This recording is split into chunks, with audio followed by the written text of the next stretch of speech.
A comienzos del siglo XIX nació algo nunca antes visto, una máquina tan compleja y poderosa que alteró el tiempo, el espacio y la sociedad.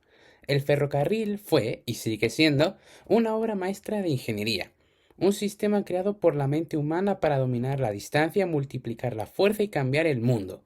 Esto no es solo el relato de una máquina, es el relato de cómo una idea, hecha de acero, movió imperios. Aunque la locomotora se asocia con el siglo XIX, sus raíces se unen en el siglo XVII, cuando los raíles de madera eran usados en minas para mover carretas. El primer sistema ferroviario real del que tenemos documentación operativa fue el de Beaumont, en Francia, en 1769, con vagones tirados por caballos. Bueno, no es un ferrocarril como tal, pero era lo más parecido. Fue en 1804 cuando Richard Trevithick adaptó una máquina de vapor de alta presión similar a las utilizadas en aquel entonces en minería y la montó sobre un chasis con ruedas. La locomotora, apodada la Penn y Darren, fue probada en una vía de hierro fundido llevando 10 toneladas de hierro y 70 hombres. Aunque la prueba no fue exitosa, inspiró a otros a mejorar el diseño y desarrollar eventualmente el ferrocarril. Por otro lado, y en 1829, nuestro conocido amigo George Stephenson creó, a partir de la experiencia y mejora sobre anteriores modelos, incluyendo la locomotora Butler, la locomotora Rocket, su éxito. Esta incorporaba una caldera con múltiples tubos que aumentaban la superficie de contacto con el agua, lo que resultaba en una mayor producción de vapor y eficiencia energética.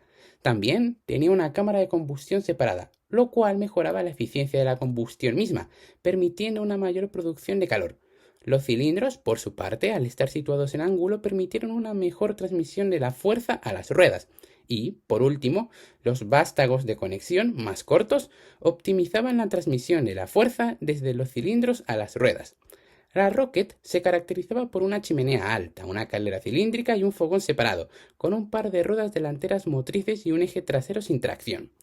En las pruebas Run Hill de 1829, la Rocket no fue la única locomotora en completar el recorrido, sino que también superó a sus competidores en capacidad de arrastre. Esto convenció a los directores del ferrocarril Liverpool-Manchester de que la Rocket y otras locomotoras similares serían la mejor opción para su línea, convirtiéndose así en un hito de la historia del ferrocarril y marcando el inicio de la era de las locomotoras, eficientes y fiables. Era rápida, segura y revolucionaria. Alcanzó los humildes 48 kilómetros por hora, que actualmente no es mucho, pero en aquella época era todo un subidón. Por primera vez, una máquina superaba al caballo, sin magia ni mitología. A continuación, nos sumergimos en algunos de los inventos más destacados de esta época. En primer lugar, tenemos las calderas de alta presión, que funcionaban de la siguiente manera.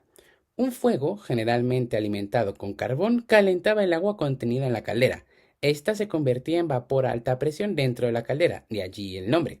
El vapor era conducido a cilindros donde empujaba pistones, conectados a las ruedas de la locomotora a través de bielas, moviéndolas. Después de mover los pistones, el vapor de escape se liberaba a través de la caja de humos y luego al exterior a través del tubo de escape, generando la clásica y conocida nube de humo. Por si las moscas, un sistema de alimentación de agua se encontraba siempre listo para reponer el agua consumida por la caldera, y esta, a su vez, estaba equipada con dispositivos de seguridad, como válvulas de alivio de presión y sistema de control de nivel de agua para evitar incidentes. En segundo lugar, tenemos los ejes de acero forjado. Estos eran capaces de soportar cargas mucho mayores que los ejes de hierro fundido que se utilizaban anteriormente, lo que permitió el desarrollo de trenes más pesados y rápidos. El proceso de forjado implicaba moldear el acero a altas temperaturas, lo que mejoraba su estructura interna y resistencia. Los ejes de acero forjado se utilizaron en las ruedas de los vagones y locomotoras, conectándolas unas con otras y permitiendo que giraran. La introducción de los ejes fue un hito importante en la historia del ferrocarril, permitiendo el desarrollo de redes ferroviarias más extensas y eficientes. El uso continuo contribuyó al crecimiento de la industria del acero y al desarrollo de nuevas tecnologías relacionadas con el transporte ferroviario. Y, por último, pero no menos importante, se creó el ancho de vía estándar de 1435 milímetros o 1,4 metros de ancho, también llamado ancho Stevenson y nombrado en honor de este ingeniero quien lo usó por primera vez en su línea Liverpool-Manchester. Actualmente se utiliza ampliamente en el mundo, especialmente en Europa y Estados Unidos. Una decisión de 1825 sigue viva hoy día.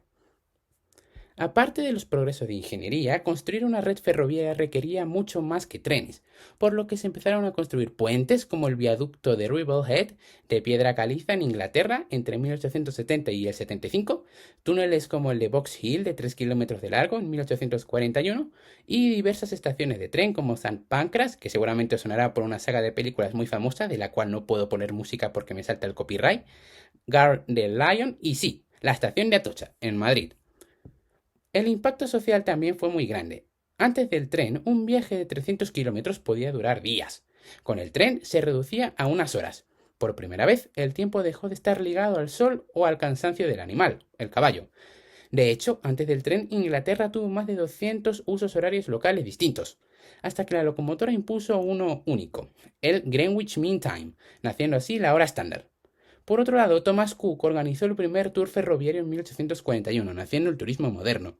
Los trabajadores podían desplazarse a otras ciudades en muy poco tiempo y el tren democratizó la movilidad. No solo los ricos viajaban ya. Por si no lo sabías, algunos médicos victorianos de la época advertían que viajar en tren podía dañar la mente o desordenar el cuerpo por la excesiva velocidad. Sí, 48 kilómetros por hora. Imagínate lo que pensarían de un tren AVE actualmente. El ferrocarril cambió también la literatura y el arte. La sensación de velocidad de la que tanto se quejaban los médicos de la época y paisaje en movimiento inspiró a autores como Dickens, Lostley o Emily Zola. El tren también ayudó a muchas mujeres a volverse más independientes. Por ejemplo, les permitió viajar sin escolta, lo que significó libertad personal y profesional. Ya no necesitaban un coche privado o a un pariente hombre para moverse.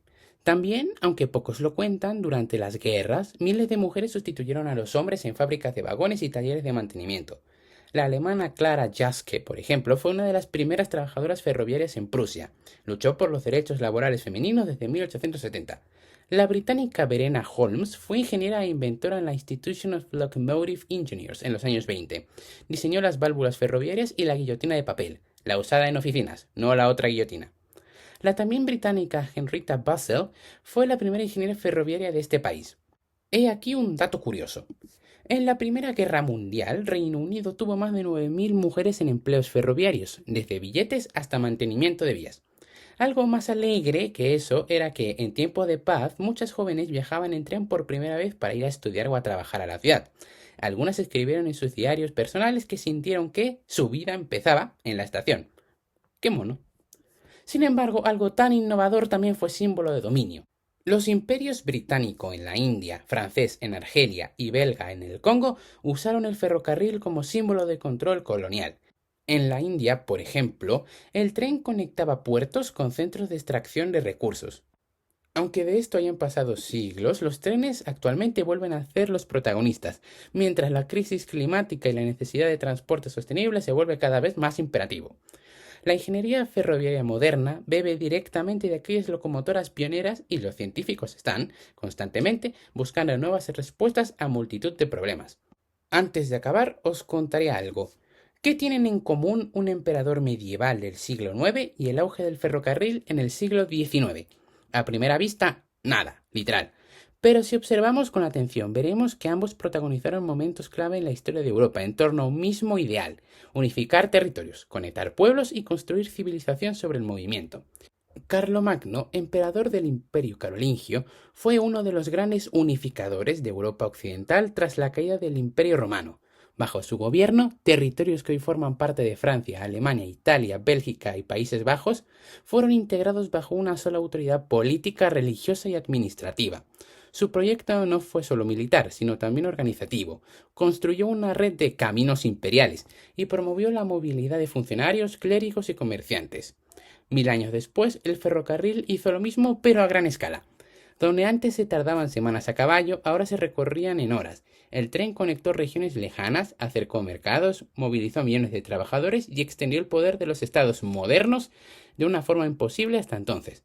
Como detalle curioso, la ciudad de Aquisgrán, que fue la capital imperial de Carlomagno, se convirtió en el siglo XIX en una de las primeras ciudades en conectarse por ferrocarril en Alemania, la línea Colonia-Aquisgrán, inaugurada en 1841. Como conclusión, se diría que el ferrocarril no fue solo una invención técnica, Fue un fenómeno social, un símbolo cultural y, para muchas mujeres, una puerta abierta a nuevas vidas. Como divulgador, mi misión no es solo contar cómo funciona una máquina, sino cómo transforma a las personas. Por si queréis saber más, os dejo a continuación una serie de libros que me han ayudado bastante. ¿Y tú? ¿Qué cambiarías si pudieras diseñar el tren del futuro? Déjamelo en los comentarios y, si te gustó este viaje, ya sabes qué hacer. Suscríbete a mi canal y activa la campanita. Esto ha sido todo por hoy. Y, como siempre, nos vemos muy pronto, aprendices.